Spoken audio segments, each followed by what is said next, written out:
and welcome back to Marmoset. As you can see, I just opened it up and we have a fresh scene here. If you don't see the sky that I'm having here, then that's because you don't have those awesome free skies that you can download at gumroad.com used, if I pronounce that correctly.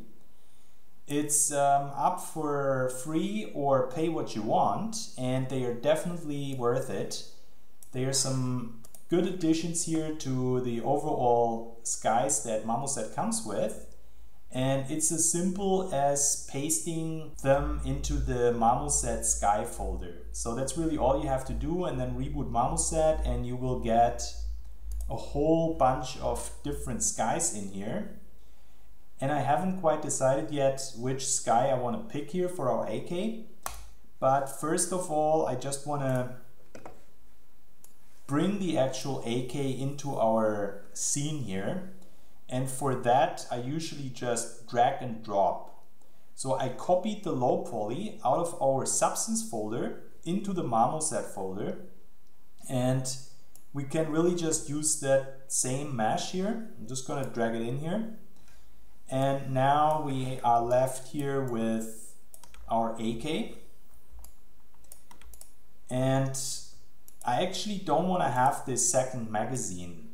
Since we brought everything into Marmoset or Substance Painter as individual elements, we can just go ahead and delete that piece here, which we don't need. So the next thing that we want to do is set up our material. And I'm just going to throw these materials out here which we don't want to have. Often Marmoset already looks at our mesh name and gives it a proper material name. But just in order to make sure that we are setting it up from scratch, I'm going to have this default material here. And again, I will just go over here to our folder and I will drag and drop that into these proper slots that we have here. Gonna put the metalness over here to the specular, and all I have to do is switch it over to metalness. I'm gonna have the base color here in our albedo, and I will have the roughness in the microsurface slot. And also I want to open up here the occlusion tab. Just gonna confirm that we want to have occlusion and drag our AO map in there. And strangely, my metalness map just disappeared. I think that happens when you switch it from spec to metalness. It will just disappear. So I'm just gonna drag it back in there. If you press shift and right mouse button, we can rotate around here. And if you press alt and the left mouse button, we are able to circle around our object here. Pressing Alt and pressing down the middle mouse wheel button will allow us to pan around here. And that's really all that there is to it. But before I get sidetracked here, let's focus on our material first, which is not quite set up yet. If we export from Substance Painter, we have to flip the white channel on our normal map. So you will already see how this will just look not right when it comes in like that. And that just requires us to flip our green channel here. And also we have to invert our gloss. We could have set up like an individual export setting for Marmoset, which is worth doing, but I just wanted to point out how we would approach that if we just export with our default settings in Substance Painter. And that's really all that there is to it. And the only other thing that we also have to do is to change the reflection to GGX. And if you wonder why, that was just pointed out by one of the algorithmic guys, the people behind Substance Painter, that if you export stuff over to Marmoset you have to have it in GGX. So now we're really left here with the AK that we also had in Substance Painter. It's basically one-to-one, and now we can focus on making some nice art here. First of all, I'm gonna go over here to the Render tab, and I want to switch on all these lighting settings here. I'm gonna enable our high-res shadows, and I'm gonna enable the front face, and most importantly these two here will just give us some extra good looks here on the AK. You can see what happens if I disable the local reflections. Just makes the whole thing look a bit dull, and adding it to it is just the thing that we want to do. We can also always play around here with our occlusion strength. So if you pay attention to certain areas here, gets affected by it. Usually I have the occlusion strength all the way up, and then I'm just playing around here with our size parameter.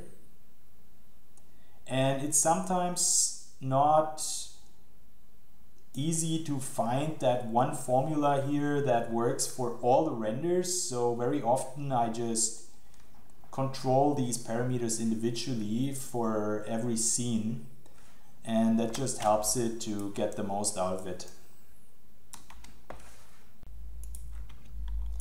And next I'm gonna try out a few different skies here. I'm actually going to make use of this cathedral sky that I would recommend getting from the free pack that I just showed you. Has some really nice lights in it here, as you can see, like this reds and white, and that usually makes for a really nice sky after a little bit of an adjustment. Oh, and for the case I haven't mentioned it yet, if you press space you will just full screen it, but you probably already know that anyway. As for our skies themselves, usually what I do is to crank up the brightness on it. And there's not really any common value that always works. If you look here at our HDR image, you will see how the brightness comes from the brightest points here in our actual image. So that is basically like an exposure filter that's overlaid here, and that will also affect our actual mesh that we have here. So setting that to 2.5 might work here in that case. And another thing that we can do is clicking in here, and that will add a skylight here. And that skylight, if we go back here into that window, can be dragged around, and that basically, imagine it floating around here in that viewport. Based on the position that we have it here, we get like different looks here on our AK, as you can see. So we can make some interesting stuff with just that. And also it always takes the color that we drag it over.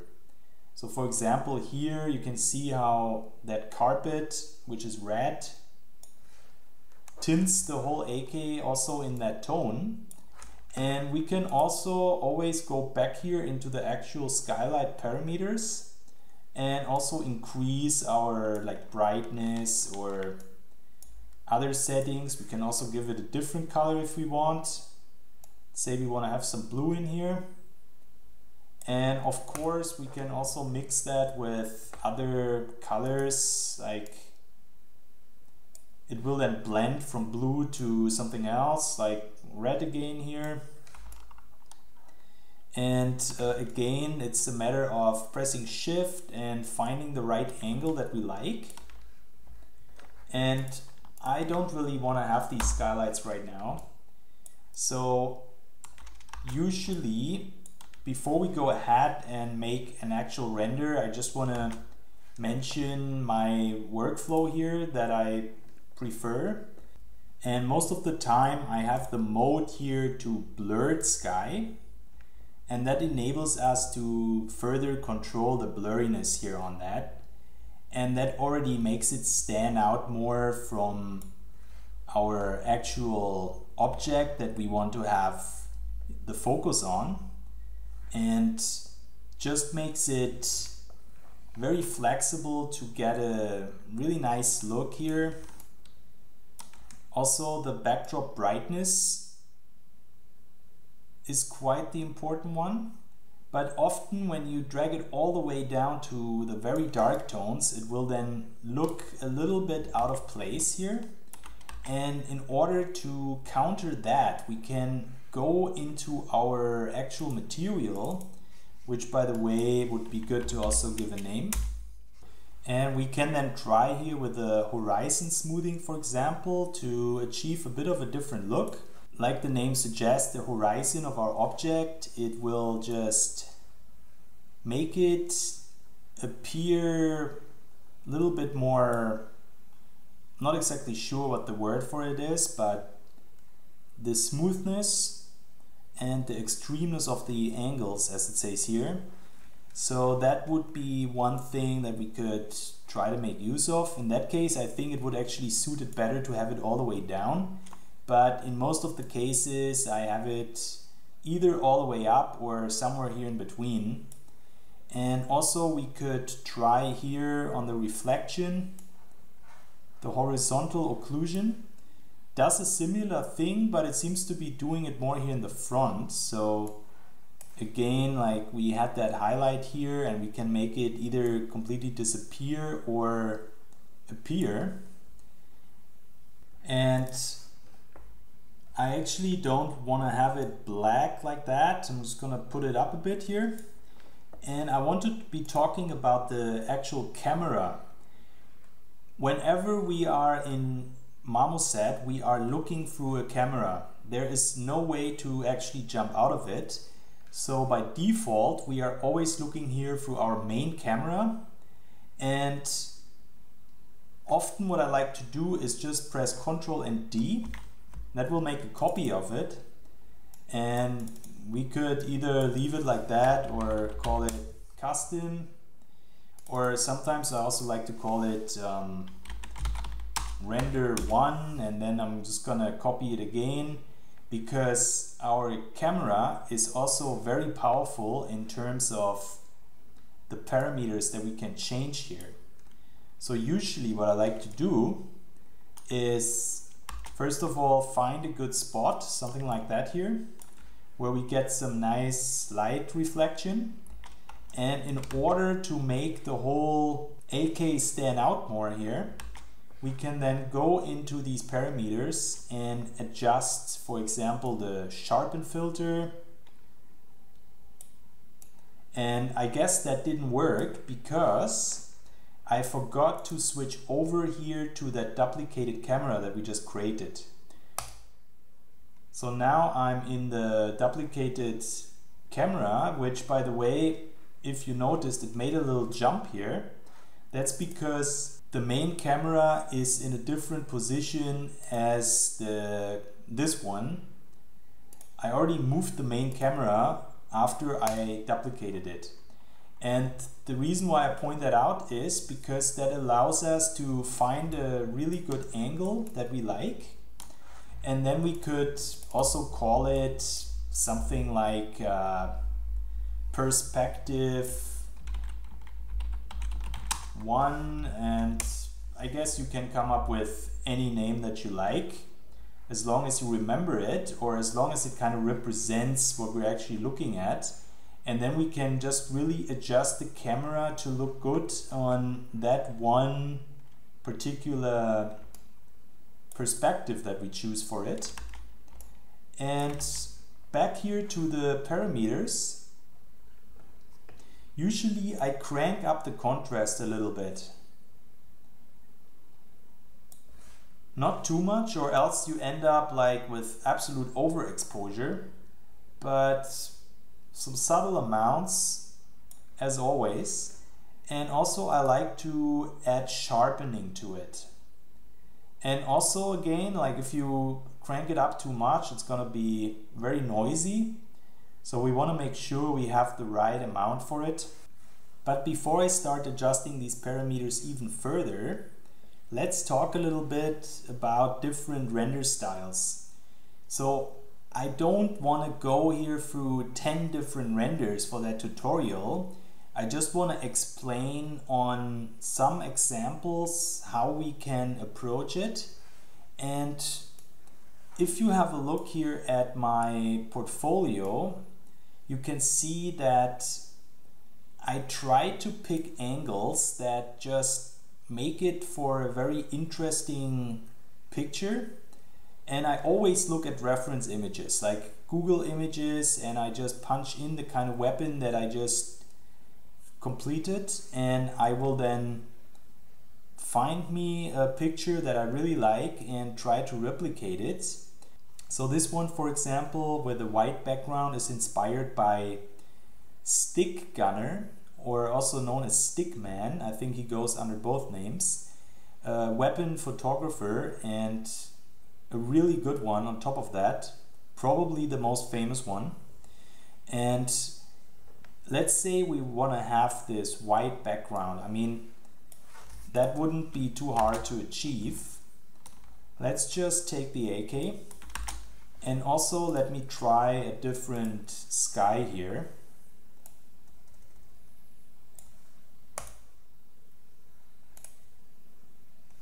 So this one, for example, looks interesting, has some contrast to it, adds a bit of depth to the scene.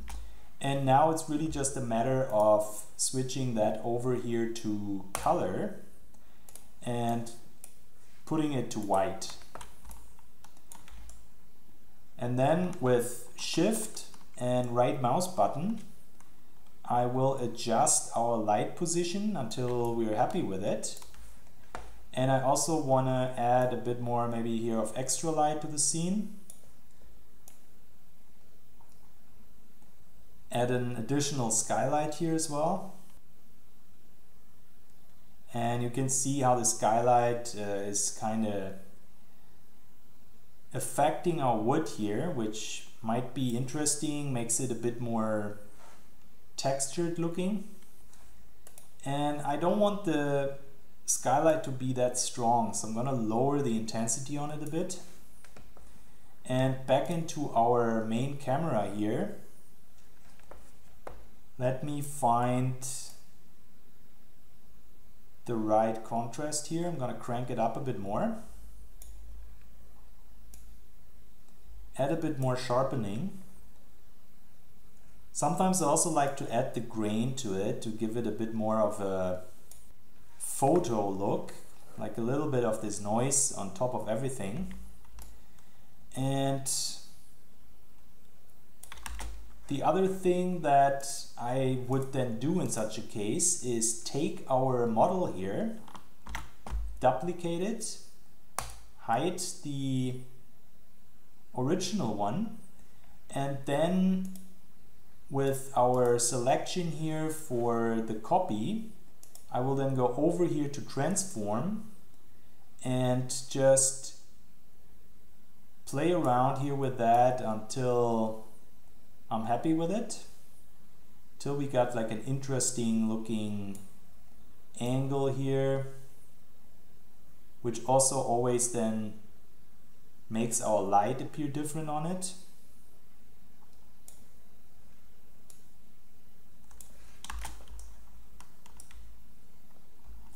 So this one here, for example, could be nice to just show the AK as a whole and show our complete work. And like I just mentioned, I like to look at reference images. Like this one here already has a really nice lighting. And as you can see, we are not really that far off from it. So I'm gonna have it here on the right side on my second monitor, and I will just try to replicate that. So first of all, I will go back here into that thing, and I'm gonna take out the X rotation, and the Z rotation I'm gonna have it also on its 360 default value, or maybe it was 0, I don't know, but I don't want to have a rotation on it at the moment. And I'm just gonna try to put it like we see it there on that image. And it looks like the light is not really the best for it. They probably took that picture in an actual photo studio, so we barely see anything else than white as a reflection. And we can do that by going over here to our sky and just make use of one of the skies that don't come with a whole lot of color in it. So this one here is actually one of my favorites. Gonna pick it. And let's see if it works here as well for the AK.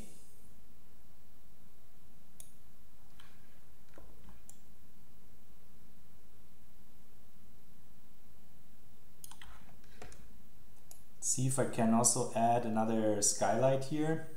Whenever we pick a fresh sky, it will override the skylight. So we have to set that up again.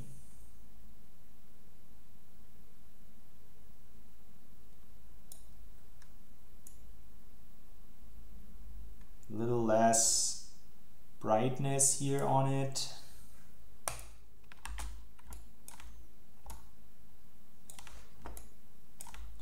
And also we have a field of view on the camera.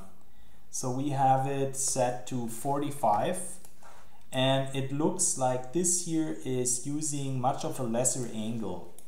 So that might be also worth doing, just to bring it down here to, let's say, 20, and then zoom out again.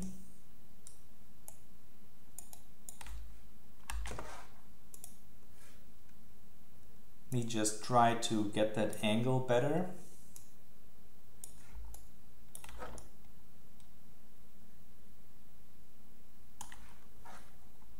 Would like to get some light reflection here on that side, so let me go back in here.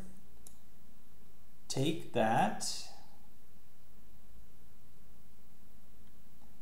and that looks already a bit more like it.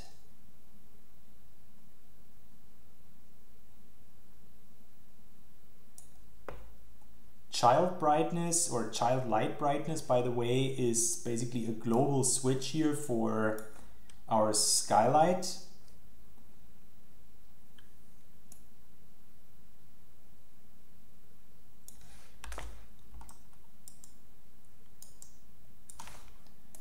And that's already quite like our reference image here.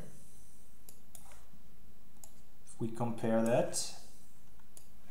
So that could be a moment where after we had another look here at our settings and we're happy with it, maybe add a bit more contrast to it again, define our strength amount here. That would be then the time to go ahead and say capture image. And in order to get that out with the maximum quality, we want to make sure that we have the sampling set to 16. If we put it here with the transparency on, it will give us basically an alpha of only our object. Everything else will be transparent, and that can also be useful in some cases when we want to do some Photoshop post-processing on it later. And other than that, it would just be a matter of saying image, and it will then save that render in a folder that we can define here under preferences in the output folder. And at the moment I can see that I have the wrong folder set up there. So for the case you wonder where your renders go, that's where you want to have a look at it. So really all that it is to find the right light for our scene and an interesting angle, and then we just hit the render button. So same thing here, that already makes for an interesting image right there. So that could already be a potential second render. And usually, let's just go back here to that perspective that we had. What I like to do in order to be able to go back here to that scene that we just rendered, I would then also call our camera here, our mesh, sorry, perspective 1. So we're already looking through the camera that has this perspective, and I would then just make a copy, go into that copied camera, also I want to call it perspective 2, and I'm gonna make a copy here of this mesh, and then we can just rotate it around until we like it again. Also would make sense to call it perspective 2. And now we are left here with all these different positions and angles on the camera. And that makes it just quick to go back into it. If we, let's say we look at the render and the next day we don't like it, we don't have to set it up from scratch. We can just load Marmoset and switch back here to whatever camera we set up, and in combination with our mesh, of course. And as a next thing, I just want to reference some of my latest work here. You may already be familiar with this grenade. And I got a lot of people asking me if I could explain how I made these renders here, and people asking me actually which render software it is that I was using for it. And the answer is, as you can already guess, it's also Marmoset. And the only difference is that they have a bit of a post-processing added on top in Photoshop. So what I want to do is, first of all, find a nice looking angle. If you have a look at the kind of angles that I picked here, I was trying to be really bold with it, like find something that looks powerful and that's interesting to look at, and that's not your everyday grenade 3/4 view. And I think that's usually a good way to have your renders set up, to first of all show your gun here as one element, and then just show some of the detail work that we did, because we want to make sure that we actually show off our hard work. That's our reward basically for the many hours that we put into that, and we want to make sure that this is recognized, and also makes it just nice to have like additional renders for these elements on our gun or whatever object you want to render. And I will go ahead and make another render here based on this element. And first of all, I want to see which light we could use for that. And very often, if you just assign a fresh light here, you really have to crank up the brightness on it. Actually, that's the wrong brightness. I want to crank up the image brightness, because only through that we will actually start seeing something here, and then we can only judge whether this is a good sky that we want to be using for our render. And I also, for that render here, same as the one that I just showed you on the grenade, want to have a blurred sky for it.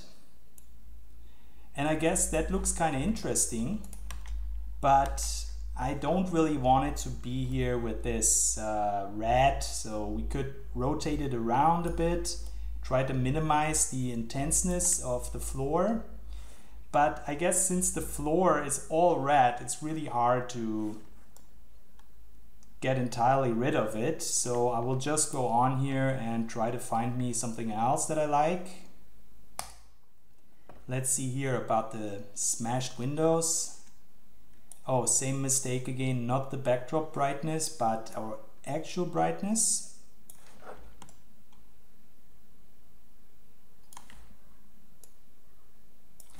And that would be a little bit too dark here for me, that image. Even if we crank it up, we don't really get a whole lot of information out of that. So for this case here, I want to be using something else. Let's see about these cathedrals again, which I quite like. Like this already looks interesting here. Has some nice blues and some shades of red in it.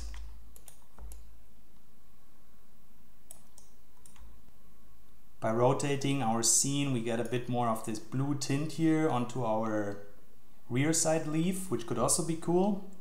So sometimes it's really tough to make that decision, like what looks the best, because often, no matter what you do, it all looks cool, and you just want to make sure that, for example, right now it's too dark here, so I will just keep on rotating it until the light hits it again.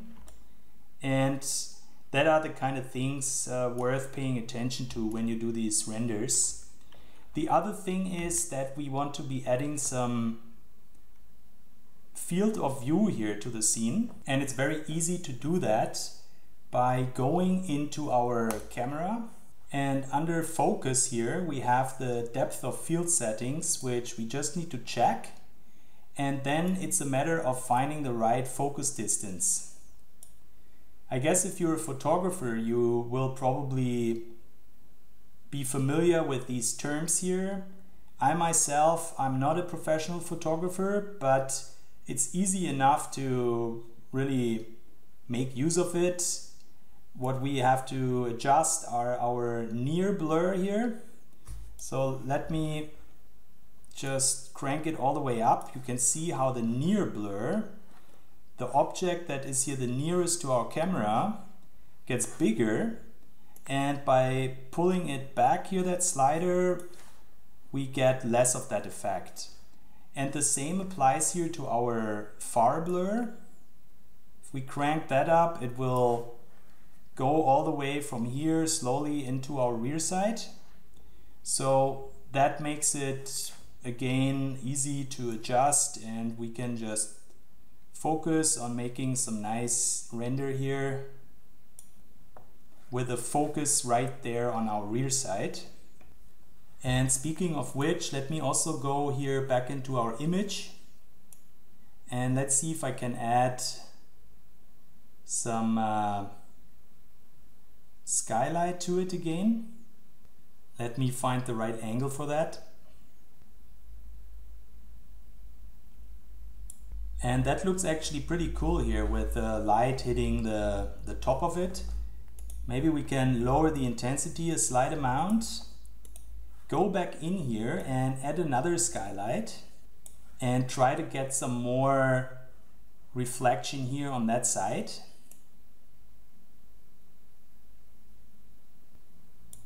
So somewhere around here already illuminates it more. And we could also increase the brightness on that, as well as taking out some of that color here, or maybe give it a tint of a blue,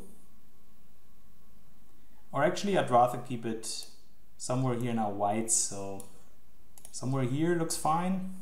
And let me full screen that, maybe shift the whole thing up a bit, Alt and middle mouse wheel, so that we also see some of our hard surface text that we put in here.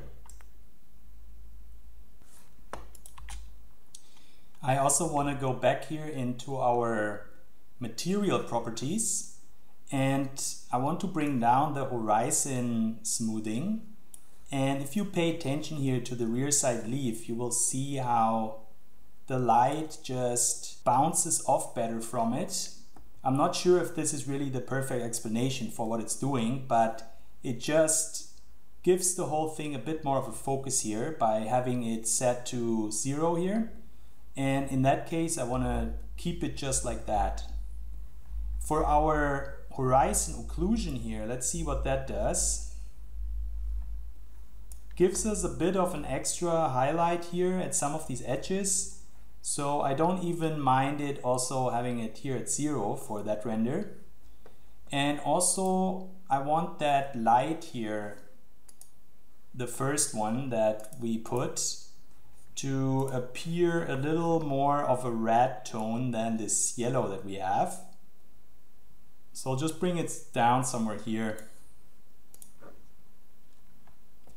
Another thing that we can do is in our main camera here, adding a bit more sharpening.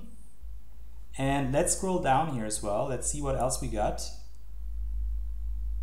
I want to disable, or not disable, I just want to minimize the sharpness of this grain that we have. To demonstrate that, let's just crank it all the way up, and bringing the sharpness down will just blur it out a bit more. So I actually prefer it to be not that sharp at all, and I will just bring it back down here to some subtle value. Somewhere around here. And we could also add some vignette to the whole thing. If we crank it all the way up, you see again, it will just give us a bit of a focus again here. And that's something that I don't use too often, but in some cases it might make some sense to have it. Also, back here to our actual skylight, I want to add a bit more of this brightness to it. Was a bit too dark before. And other than that, that looks like a pretty cool render right there. And I just want to make sure that our render settings are all set up like we had it before. And then we can go ahead and confirm and render that image and open. And now we have this nice render here in our screenshot folder. And I will go ahead and show you what I'm doing with it in Photoshop, what that post-processing is all about. And really all that there is to it is to add a bit more depth to it by adding some lens dirt to it. So I will go over here to Google and put dirt lens into the images, scroll down and find one that I like to use. For example, this one here looks really good. And I'm gonna open it, copy it over here as a second layer, Control T, and just bring it here entirely on top of our render. And then I'm just gonna put it into the screen mode. And I will lower the intensity on it. And I also want to add a hue. If you go down here to the adjustment layers, you can add like a hue and saturation to it. And by Alt and clicking here in between the adjustment layer and this image, we can link the saturation only here to that image, and I will just bring down the saturation, or else we're having it blending with the color on that image, which we don't want. And also, if I zoom in here, that might be a little too noisy now, so we could also try to minimize that or enhance by adding another brightness and contrast adjustment layer. And by cranking the contrast up, you see that we are left here with really only those particles and not the whole small stuff that's in between. So that might be a good thing to do, and would be here the first pass on that for adding some subtle particles. We could also add another layer here to it. Let me go back to Google and see if I find something else that looks good. And we could try, for example, here with that thing. Also gonna copy it over, add it on top of our layer and bring it down. And I'm just gonna make a copy here of these adjustment layers, selecting them, and Control J will do that. And then I will just add them here also to our actual image. Not sure why the saturation didn't come down. I guess I was undoing that without recognizing it. And also I'm gonna add it here to the screen mode.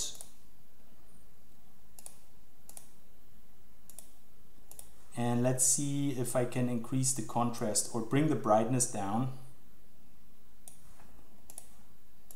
And also the opacity, the overall opacity. So now we have some nice little flares here, and that just adds more depth here to the whole picture than we had before. So that's really something worth doing. Doesn't need to be on every image, but as you can see, it just adds a whole lot to it and is a subtle way of giving it that little extra tweak that we want to have.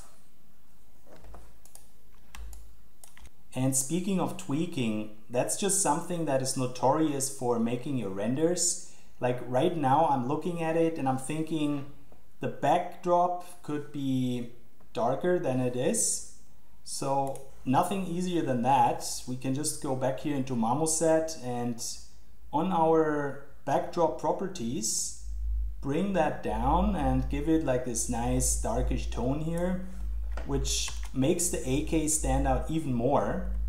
And also by having a look at it, I would like to affect the depth of field not entirely here on the handguard.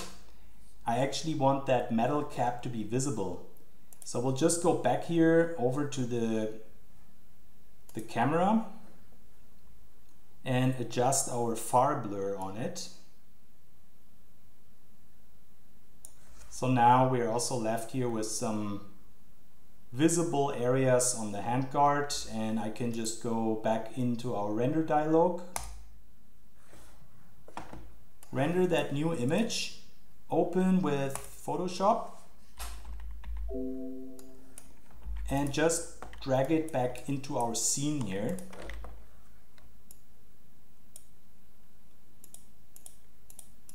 So as you can see, that's really easy and quick to get a different look here, and usually I just render out a few of these images and then I decide which one I prefer. It may also make sense to show it to some people, you know, some of your friends may also have like an opinion. So if 3 people definitely prefer this one here over this one, then it's probably the one you want to choose. And other than that, usually it comes with a gut feeling which one you prefer, and is entirely up to us. So as you can see, that makes it really easy to process these images, and we can also do some other pass here on top of it. Let's call it the adjustments. We could add some brightness and contrast layers here to it, and also individually give it a bit more of color here, maybe some more contrast. We could also just use the hue and saturation and bring down the overall saturation, or individually some of these channels, and that might be another subtle way of giving it a bit of an extra tweak in order for us to have the perfect image that we want to be using. Usually it's a good idea to not go too crazy here with that, because we really want to show our work how it's intended to look like, and we don't want to fake it too much here with Photoshop. But these 2 methods here, I wouldn't consider them faking. It's just a matter of enhancing to the beauty of our render, and that's the most normal thing that you can do. Every game studio will do that for their renders as well, unless it's stated that it's a pure in-game screenshot. There's a good chance that they've been enhanced just to make it shine, and that's exactly what we want to do with our work. So now we already went through 2 different kinds of renders. One that shows the whole AK and doesn't leave out any details, and this one here that has like a clear focus on a particular object. And as a third one, I want to show you how to make a cool effect like this here. A lot of people ask me how I do that smoke, and it's really not hard at all. First of all, as always, I like to watch at some reference stuff.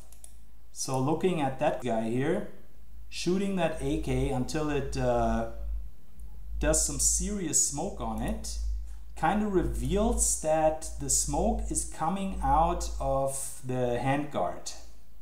So in between the upper and the bottom handguard, we have that smoke forming up, and I want to replicate that. And what I want to do first of all is make another render that shows our barrel here in combination with the handguard prominently. So back over here to Marmoset, I will just make another copy here for the camera. I'm gonna leave the mesh as it is and just switch over here to the camera, and now I can just look through the new camera and also disable the depth of field on it. And that right there already looks pretty cool. I'm quite liking that. Maybe lowering the contrast a slight amount will help it. And another thing that I want to show you is the curves, which can also be quite powerful. Like that gives us another way of adjusting our image here already while we're still working on it. So I'm gonna have it here and go ahead with the render, image and open. And the important thing is that now we also need to make a second render in which we want to have transparency on. So I'm gonna save that and say image and open. And now we have both of these images here, and I'm gonna bring them into Photoshop. This one here, as well as this one. And you can see it's perfectly transparent. I'm just gonna drag that image here, having Shift pressed and dragging will do that. Gonna drag it over the image that has the background. So if I'm inverting that, you can see that our background stays the same and we're only having our actual selection here on top of it. And now I'll just go back to the browser, open up Google Images, and I'm gonna search for white smoke black background.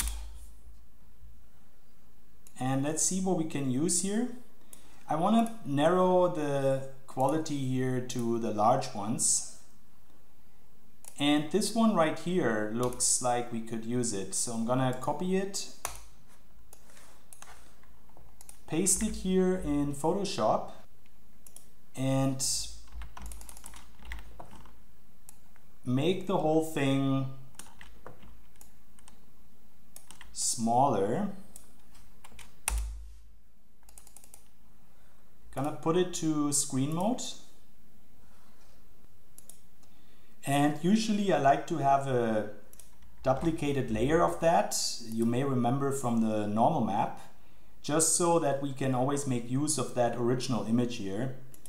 And I'm gonna work with that one here, bring it in between the transparent layer and the one with the background.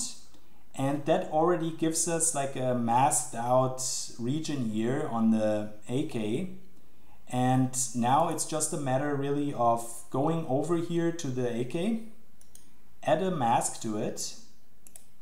And I have to do that here. I guess I'm so used to Substance Painter that I forgot about that. And now what we can do with that mask here is take our brush, same as in Substance Painter, make sure that it's black, and we can then just define where we want that smoke to appear pretty much.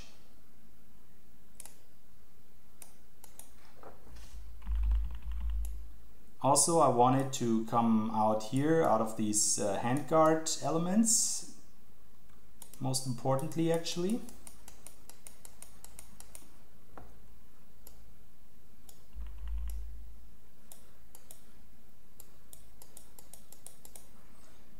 And also we could go over here to the actual layer with the smoke and lower the intensity. It might be a bit too extreme on it.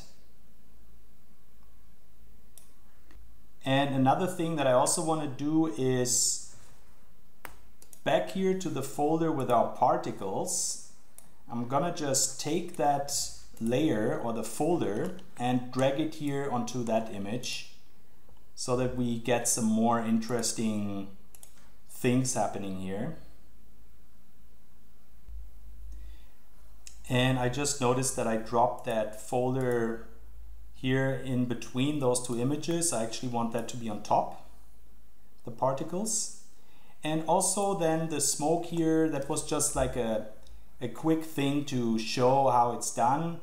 It might be a little too dominant here, so we could always just, first of all, rotate it around, maybe make it look like that. That might actually be more interesting even. And further then adjust here our masking on it. Like that smoke here should really look like it's coming out there. And on the smoke itself also we can apply a mask here to get rid of certain aspects, like this one here. So again, you could then just take away here from the parts that we really don't want to have. And that makes for a pretty cool way to quickly add some interesting stuff here to the image. Of course, we can also just copy that layer and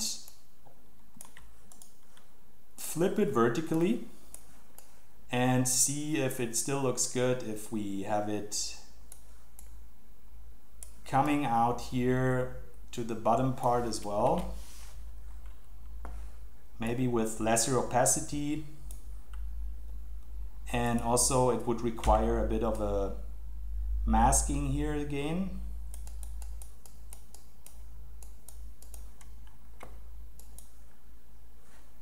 And we could also always go into the individual smoke layer here, into the mask, and with a really big brush just take away a bit of that smoke so that it doesn't look the same as the one that we have here on top. And yeah, that is basically the way to add something like that here to the scene. I hope that you gonna have some cool renders with that. And other than that, let's jump back to Marmoset and see what else we should cover here. And there are two things that I would say are still missing that are definitely worth mentioning, which is first of all the animation feature that Marmoset comes with, the turntable animation. And the turntable, as the name suggests, allows us to render out an image sequence such as that here. So really all that we need to do with that image sequence is then to bring it into a video editing software such as, for example, After Effects, and from there we can just export it out as any video type, and that's just a nice addition that Marmoset comes with. So in order to set that turntable up, I'm gonna again duplicate our camera here, give it a proper name, zoom out here,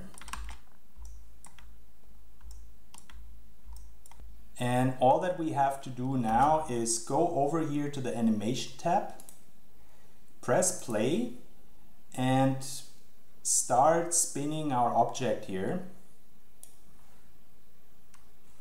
While that rotates, we can also adjust our camera in real time. So for example, we could bring the depth of field back into it, which might be a cool addition. Probably want to take out the near blur and just have it here in the distance, or maybe also here in the front. I guess it's a matter of preference here. And also what we can do is back here to the animation, we can also spin our camera.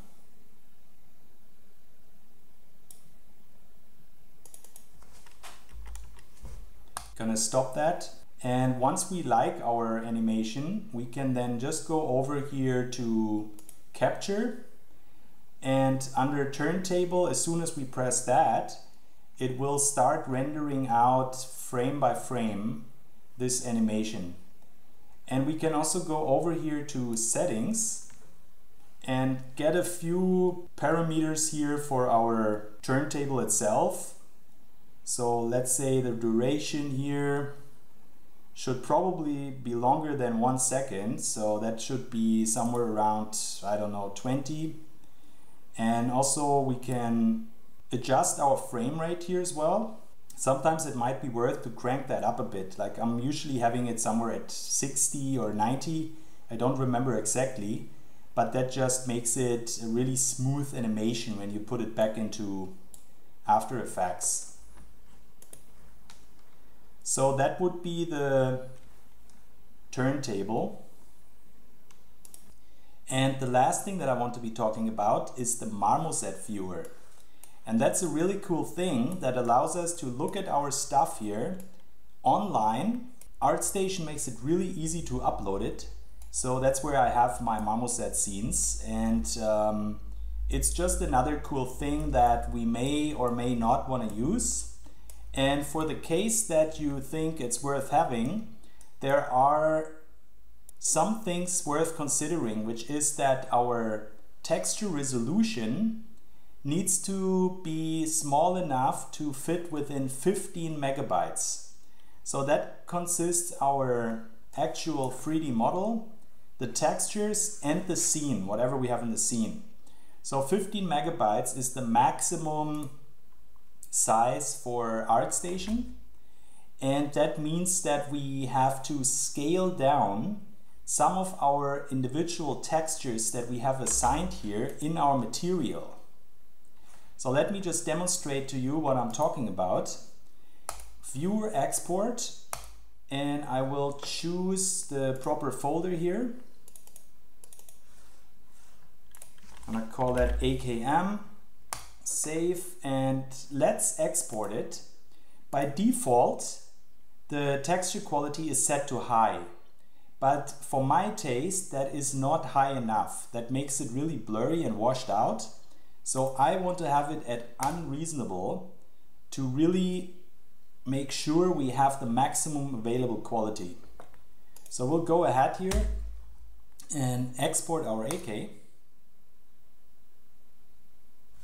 And let me have a look at the result of that. Here we have the exported file. And as you can see, it's 22.7 megabyte large. And that is unfortunately too big for ArtStation, which demands us to have it within 15 megabytes. So now what we could do alternatively is back in the viewer export, put that to high, and that will compress the textures dramatically so that it fits into like a way smaller file size. It will then export it like 6 megabytes big in total. And again, that is just too washed out for us. That will just make it lose a lot of the details that we have on it. And that would just be a shame, really. So in order for us to get the maximum out of it here, of our details, we have to make some tough decisions. And I will go back into Photoshop and also open up here the texture folder, our Marmoset texture folder, and I will just make a selection for everything, copy it, and I'm gonna call that folder here Marmoset viewer. Gonna paste the textures in there. And the reason why I was doing that is that now we have a second set here of our textures that we can bring down in size individually. So instead of letting Marmoset decide which textures it considers worth compressing, or actually Marmoset will just take everything and downsample it the same, we now have actual control over how big we want these textures to be here. And that means that we can then have our normal map in our native maximum resolution at 4K, which is the most important map really. And other maps such as the gloss map and the metalness map, which basically consist out of black and white tones mostly, we can bring down to, for example, 2K here for the gloss and maybe 1K for the metalness map, because this one here is really just black and white. And that will then hopefully bring down the file size of our viewer file to some reasonable 15 megabytes that we can upload to ArtStation. And also I want to disable the occlusion map here for it. The viewer doesn't even support occlusion as far as I know, so disabling that will already save us something like 2 megabytes or so. And I will go ahead here and open our metalness map, and I'll go over here to image and image size and scale it down quite dramatically here to 1K. So if I zoom in there, that still leaves us with some information, and it may not be so significant to have it all the way up at 4K. So we'll just go over here and say File and Save. And now back to Marmoset. I'll make a copy here of that material, duplicate it, and I'm gonna call it AKM Viewer. And then over here to the folder, I will just drag in our metal map and override it with the 4K metal map. So this one now is 1K. And now I will just make a copy here again of that mesh,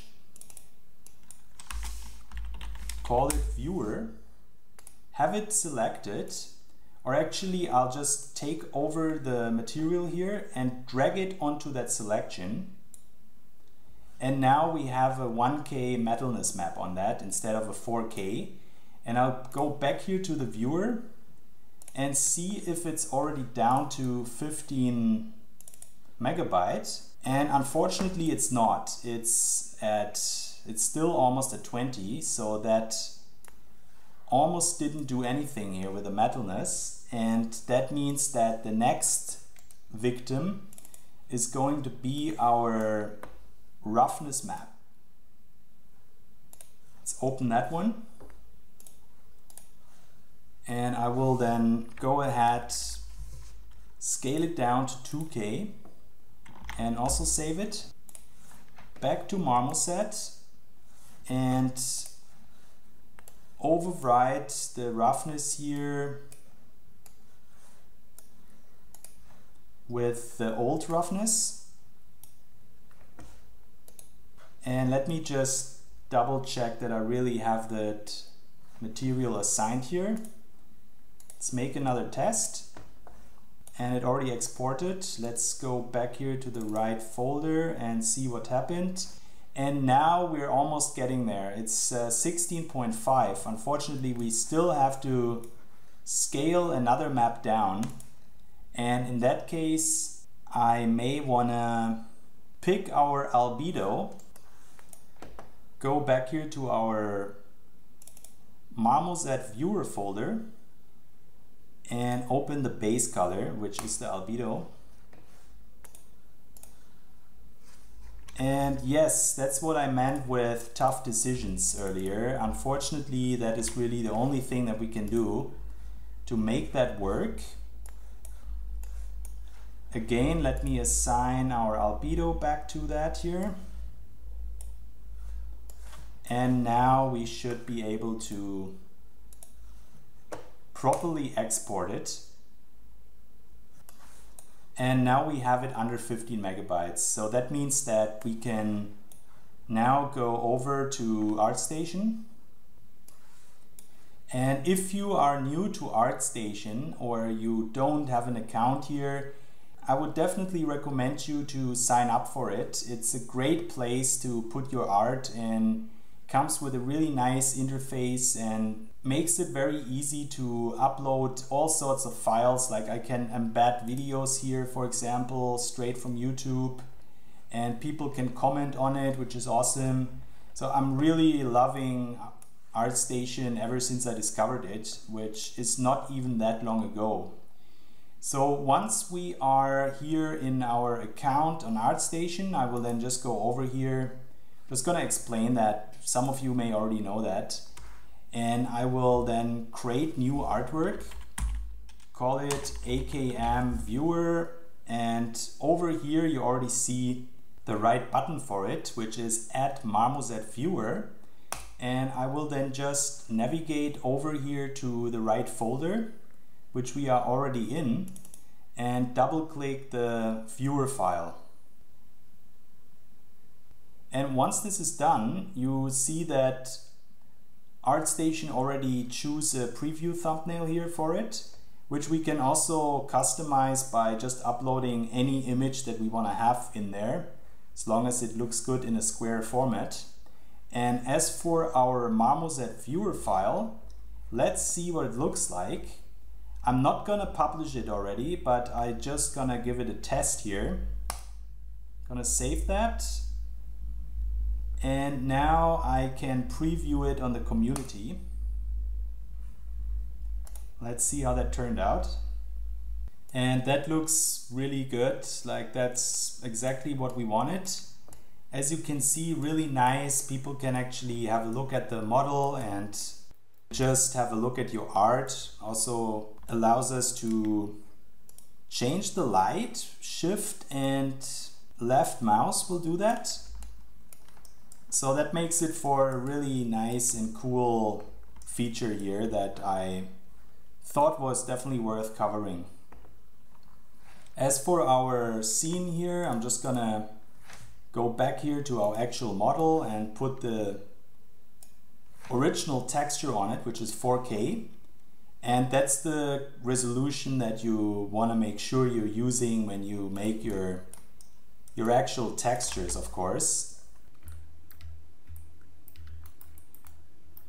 So that you have absolutely the maximum quality in your portfolio. And we are in fact at the very end of our AKM tutorial here. I hope that you liked it and that you learned a lot of new things on the way. That would be my biggest accomplishment for having spent many weeks working on that. And I would of course love to hear back from you. I have my ArtStation, my Twitter and my Facebook page reserved for exactly that. So please don't hesitate to leave me a comment and feedback for that course. You can support me by sharing that tutorial on some social media platforms and let your friends know about it. That would of course be excellent. And other than that, thanks again for watching, and I hope to see you again in some future tutorial workshop.